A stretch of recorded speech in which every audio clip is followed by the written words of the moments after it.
بسم اللہ الرحمن الرحیم۔ شروع اللہ کے نام سے جو بڑا مہربان اور نہایت رحم کرنے والا ہے۔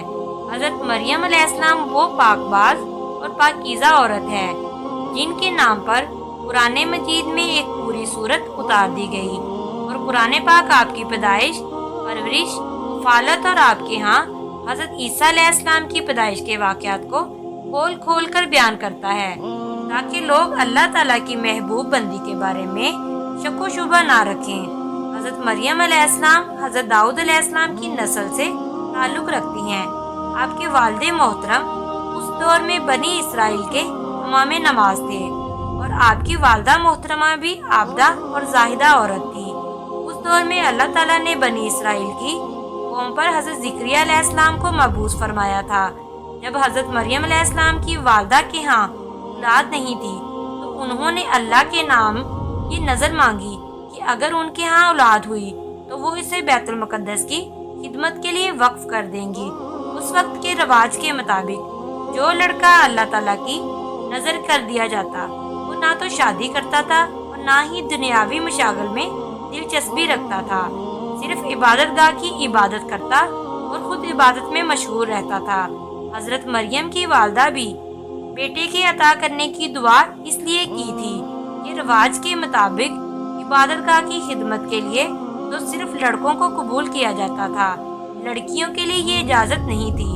چنانچہ جب بیٹی کی جگہ بیٹی پیدا ہوئی تو ماں کو یہ فکر ہو گئی کہ اس کی نظر قبول نہیں ہوگی، کیونکہ دستور کے مطابق لڑکی نظر کرنے کی ممانعت تھی۔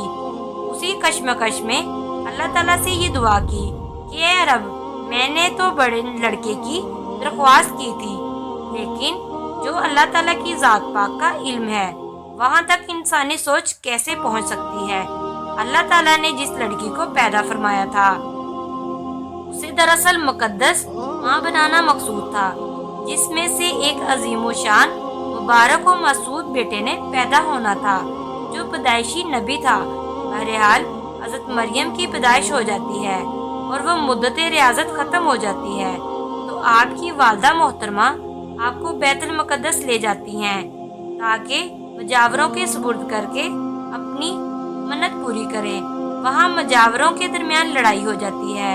ہر کوئی یہ چاہ رکھتا ہے کہ حضرت مریم کی کفالت اس کے سپرد کی جائے، تو یہ فیصلہ ہوا کہ مجاوری وہ قلم جس سے وہ دوریت لکھتے تھے پانی میں چھوڑ دے، جس کا قلم پانی کے بہاؤ میں بہنے کی بجائے الٹا بہے، وہی حضرت مریم کی کفالت کا حقدار ہوگا۔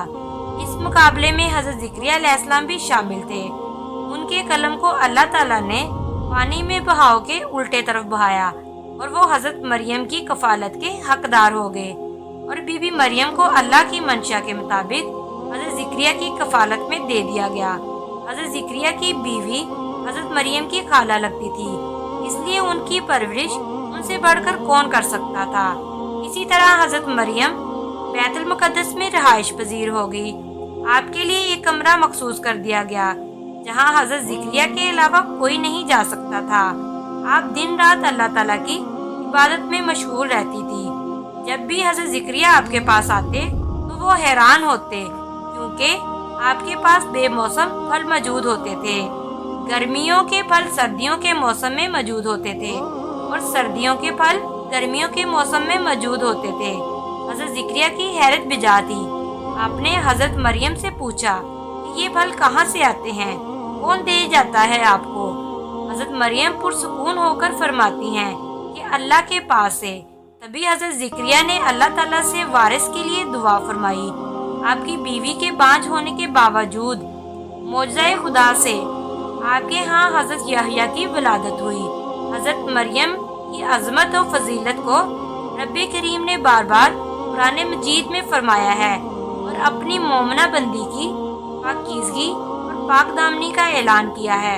حضرت مریم بی بی کی عمر جب 15 سال ہوئی، ایک فرشتہ خوبصورت نوجوان مرد کی صورت میں نمودار ہوا، جسے علیحدگی میں دیکھ کر حضرت مریم خوفزدہ ہوئی۔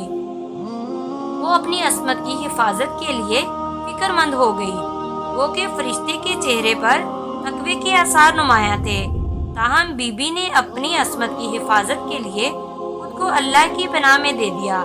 یہ ایک عفت اور پاک بازی کا امتحان تھا جو کہ اللہ کے خاص بندوں پر اکثر ہوتا ہے۔ آپ نے اس شخص سے کہا کہ وہ وہاں سے چلا جائے۔ ان کی پریشانی دیکھ کر نوجوان نے کہا کہ گھبرانے کی ضرورت نہیں، میں انسان نہیں ہوں، اللہ تعالیٰ کی طرف سے بھیجا گیا ہوں۔ ایک فرشتہ آنے کی وجہ بتاتے ہوئے فرشتے نے کہا کہ آپ کو ایک پاکیزہ اور مبارک معصوم بچے کی ولادت کی خوشخبری دینے آیا ہوں۔ حضرت مریم کو انتہائی تعجب ہوا۔ وہ بولی، یہ کیسے ممکن ہے، کیونکہ وہ شادی شدہ نہیں تھی۔ فرشتے سے کہا، اس سے پہلے اللہ تعالیٰ نے حضرت آدم علیہ السلام کو ماں اور باپ کے بغیر پیدا فرما چکا ہے، اور حضرت حوا صرف مرد کے وجود سے پیدا فرمایا ہے۔ حضرت مریم جب حاملہ ہوئی تو ایک دور جگہ چلی گئی۔ اس بارے میں ایک قصہ کئی بزرگوں نے ذکر کیا ہے۔ جب حضرت مریم کا حمل ظاہر ہوا تو بنی اسرائیل کے سب سے عابد اور زاہد شخص وہاب بن منوع، جو کہ آپ کے خالہ زاد بھائی تھے، انہوں نے انتہائی تعجب سے پوچھا، کیا بیج کے بغیر کھیتی اگ سکتی ہے؟ آپ نے کہا، جی ہاں، بتاؤ۔ اس نے پہلی بار کھیتی کو پیدا کیا۔ پھر اس نے پوچھا، مرد کے بغیر اولاد ہو سکتی ہے؟ فرمایا، جی ہاں۔ اللہ تعالیٰ نے حضرت آدم علیہ السلام کو بغیر ماں باپ کے پیدا فرمایا۔ پھر کہا، اپنی خبر دو۔ حضرت مریم نے فرمایا کہ اللہ تعالیٰ نے مجھے خوشخبری دی ہے کہ اپنی طرف سے ایک نشانی جس کا نام مسیح عیسیٰ ابن مریم ہوگا، دنیا اور آخرت میں صاحب مرتبہ ہوگا اور لوگوں سے بچپن اور بڑھاپے میں کلام کرے گا۔ محمد بن اسحاق فرماتے ہیں کہ حضرت مریم علیہ السلام کے حاملہ ہونے کی خبر بنی اسرائیل میں عام ہو گئی تو بہت سے افراد نے حضرت زکریا کے گھر آنا جانا بند کر دیا اور آپ پر الزامات اور بہتان لگانے لگے۔ حضرت مریم نے لوگوں سے علیحدگی اختیار کر لی اور دور تنہائی میں چلی گئی۔ جب حمل کا درد شروع ہوا تو آپ نے ایک درخت کا سہارا لیا اور اس کے نیچے بیٹھ گئی۔ درد سے بے چین اور بدنامی کا خیال آخر گھبرا کر کہنے لگی کہ کاش میں پہلے ہی مر گئی ہوتی اور بولی بصری ہو گئی ہوتی۔ بے سر و سامانی کے اس مشکل وقت میں اللہ تعالیٰ نے حضرت مریم کے قدموں کے نیچے نہر جاری کر دی اور صدا آئی کہ پانی پیو اور کھجور کھاؤ تاکہ جسم کو قوت پہنچے، اور پھر اپنی اولاد کو دیکھ کر آنکھوں کو ٹھنڈک پہنچاؤ۔ اسلام آنے سے پہلے بولنے کا روزہ رکھنا عبادت میں داخل ہوتا تھا، یعنی صبح سے رات کسی سے بات نہ کرنا۔ بعد میں یہ حکم منسوخ ہو گیا، لہٰذا حضرت مریم کی پریشانی دور کرنے کے لیے کہا گیا تھا کہ تم سے کوئی شخص بھی اس بچے کے بارے میں پوچھے تو اشارے سے کہہ دینا کہ میں نے چپ کا روزہ رکھا ہے۔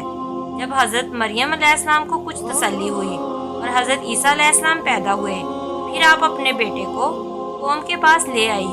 قوم کے لوگ آپ کی گود میں بچہ دے کر غضبناک ہو گئے اور آپ کے عبادت گزار اور پاکیزہ خاندان کا حوالہ دیتے ہوئے آپ سے بدگمان ہوئے اور الزام لگانا شروع کر دیے۔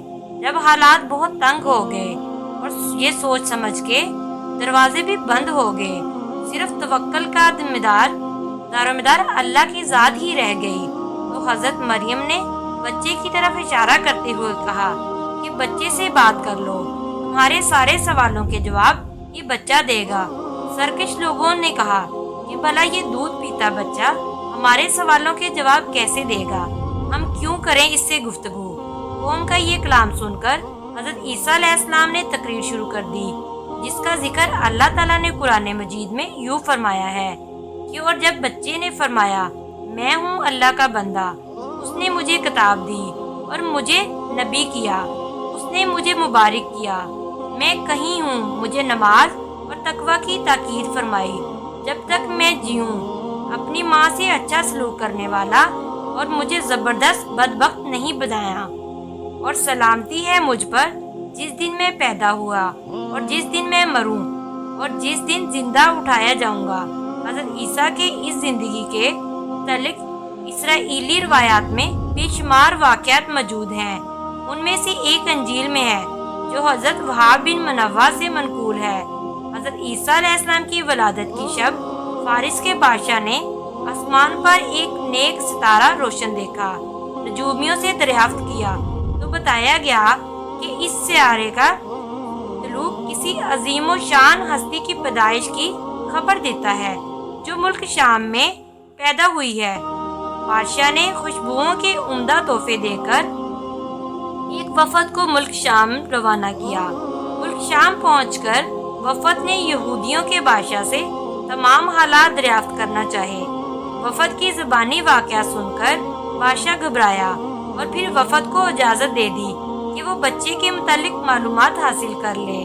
فارسیوں کے اس وفد نے بیت المقدس پہنچ کر حضرت عیسیٰ علیہ السلام کو دیکھا تو سجدہ تعظیم کیا اور چند روز وہاں قیام کیا۔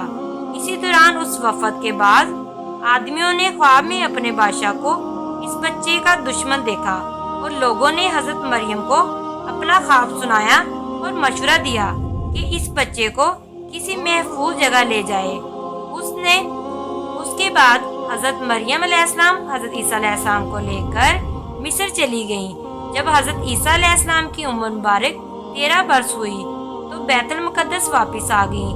بخاری شریف میں ہے کہ حضرت عبادہ بن صامت رضی اللہ تعالیٰ عنہ سے مروی ہے کہ رسول اللہ صلی اللہ علیہ وآلہ وسلم نے فرمایا کہ جس نے گواہی دی کہ اللہ کے سوا کوئی معبود نہیں، وہ اکیلا ہے، اس کا کوئی شریک نہیں، اور محمد صلی اللہ علیہ وآلہ وسلم اللہ کے بندے اور اس کے رسول ہیں، اور عیسیٰ اللہ کے بندے اور رسول ہیں جن کو اللہ نے مریم کی گود میں ڈالا اور اس کی روح ہیں، اور جنت حق اور جہنم حق ہے، تو اللہ تعالیٰ اس کو ضرور جنت دار میں داخل فرمائیں گے چاہے وہ جیسے بھی عمل لے کر آئیں۔ اللہ تعالیٰ ہم سب کو قلب سلیم عطا فرمائے اور قرآن و حدیث پر چلنے کی توفیق عطا فرمائے، آمین۔ امید ہے کہ آج کی ویڈیو آپ کو پسند آئی ہوگی، تو ویڈیو کو لائک اور شیئر ضرور کریں اور بیل آئیکن کا بٹن ضرور پریس کریں تاکہ ہر نئی آنے والی ویڈیو کا نوٹیفیکیشن آپ کو بر وقت مل سکے۔ جزاک اللہ۔